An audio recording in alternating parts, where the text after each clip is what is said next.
স্থির রাখা, নির্বৃত্ত করা ইত্যাদি।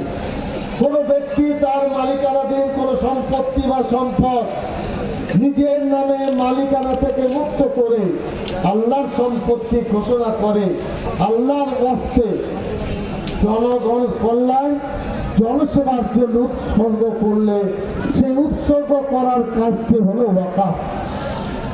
যিনি ওয়াকাফ করেন তাকে বলে ওয়াকিফ, ওয়াকাফকারী।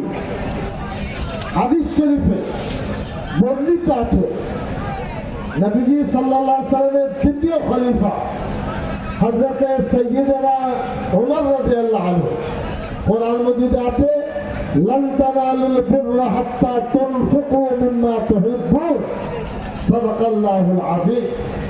সূরা আল ইমরানের 92 আয়াত চতুর্থ পারার শুরু।